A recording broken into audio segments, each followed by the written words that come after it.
पाठ 2 कटोरे का जल वाटर ऑफ द बोल। पाठ परिचय चैप्टर इंट्रोडक्शन। कटोरे का जल विजयनगर तक सुरक्षित पहुंचाना था। रास्ता ऊबड़ खाबड़ था। राजा और सभी दरबारी इस समस्या से परेशान थे। तेनालीरामन ने क्या किया, पाठ पढ़कर जानिए। एक बार राजा कृष्णदेवराय अमरकंटक की यात्रा पर गए। उनके साथ प्रमुख दरबारी और सैनिक भी थे। जहां से नर्मदा नदी निकलती है, वहां उन्हें एक सिद्ध संत के दर्शन हुए। संत पृथ्वी से 1 फुट ऊंचे हवा में स्थित थे। उनकी आंखें बंद थी। मुंह से निरंतर ओम का स्वर निकल रहा था। नीचे धरती पर मृगछाला बिछी थी। यह देखकर राजा हैरान हो उठे और दरबारियों सहित हाथ जोड़कर वहीं बैठ गए। कुछ देर बाद संत ने आंखें खोली, धीरे धीरे पृथ्वी पर आए, फिर धरती पर बिछी मृगछाला पर टिक गए। हाथ जोड़े सामने बैठे कृष्णदेवराय को देखकर बोले, कहो कृष्णदेव, आनंद में हो ना? जी महाराज। राजा कृष्णदेवराय ने नम्र स्वर में उत्तर दिया, किंतु सकुचाकर बोले, मैं सब जानता हूं। संत ने कहा, आजकल विजयनगर राज्य पर संकट के बादल छाए हैं। शत्रुओं के हमलों ने राजकोष को खाली कर दिया है, यही ना? राजा नतमस्तक हो गए। संत ने राजा को एक कटोरा देकर उसमें नर्मदा का जल भरकर लाने के लिए कहा। राजा कटोरे में नर्मदा का जल ले आए। संत ने अपनी अंगुली जल में डुबोई। कुछ मंत्र पढ़कर राजा से बोले, कटोरे के इस जल के छींटे 7 दिन तक अपने खजाने में मारना। खजाना भर जाएगा, वह कभी खाली नहीं रहेगा। पर सावधानी रखना कि जल कटोरे में ही रहना चाहिए। कृष्णदेवराय प्रसन्नता से भर उठे।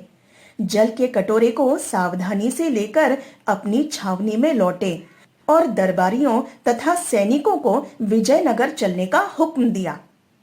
डेरे तंबू उखाड़ लिए गए, सारा सामान बांध लिया गया। रथों में घोड़े जोत दिए गए, किंतु राजा परेशान थे।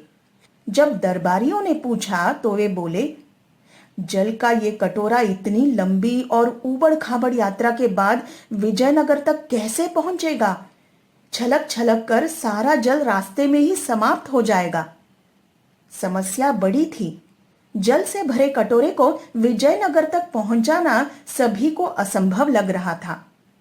राजा कृष्णदेवराय ने एक एक करके सभी दरबारियों से इस काम को करने के लिए कहा, पर कोई तैयार नहीं हुआ। आखिर में तेनालीरामन ही बचा। राजा ने उसे देख निराशा से कहा, अशक्त तेनालीरामन से क्या कहा जाए? आते समय रास्ते भर सोता ही रहा था। इससे पूछना तो व्यर्थ ही है। नहीं महाराज, एकाएक तेनालीरामन बोल पड़ा, सो तो मैं इसलिए रहा था कि कोई काम न था। पवित्र जल से भरा यह कटोरा साथ होगा तो शायद आंख न लगे। राजा बोले, सोच लो, यदि इस कटोरे का जल कम हुआ या गिरा तो तुम्हारे शरीर से गर्दन अलग हो जाएगी। मुझे स्वीकार है अन्नदाता। तेनालीरामन जल से भरा कटोरा लेते हुए बोला, आप प्रस्थान करने का हुक्म दीजिए। कृष्णदेवराय ने सभी को अपने अपने रथ पर सवार होकर प्रस्थान करने का आदेश दिया। सभी विजयनगर की ओर चल पड़े। रास्ते भर सभी जल के कटोरे के बारे में सोचते रहे। राजा ने जब जब सैनिक भेजकर कटोरे के बारे में जानना चाहा, तब तब उन्हें बताया गया कि तेनालीरामन रथ में सोया हुआ है। कटोरे का कहीं पता नहीं। मंत्री, सेनापति, पुरोहित आदि को जब भी यह समाचार मिलता तो वे मन ही मन खुश होते। आगे आगे सेनापति का रथ था। वह सबको ऐसे रास्ते से लेकर जा रहा था जो काफी ऊबड़ खाबड़ था। तेनालीरामन का रथ जोर जोर से हिचकोले खा रहा था। विजयनगर आते आते सभी को विश्वास हो गया था कि कटोरे का जल तो जल, इतनी कठिन यात्रा में कटोरा ही पिचक कर टूट फूट गया होगा। जब सभी रथ महल के आगे रुके तो राजा कृष्णदेवराय ने सैनिकों से कहा, तेनालीरामन को जगाकर कहो कि पवित्र जल से भरा कटोरा मुझे दे दे। जैसे जैसे सैनिक तेनालीरामन के रथ की ओर बढ़ रहे थे, दरबारियों को तेनालीरामन की मृत्यु पास आती दिखाई दे रही थी। तेनालीरामन उस समय भी सोया हुआ था। सैनिकों ने उसे जगाया तो वो आंखें मलते हुए उठा, बाहर झांका, सैनिकों की बात सुनी, फिर रथ की छत से बंधा थैला उतारकर राजा के पास चल दिया।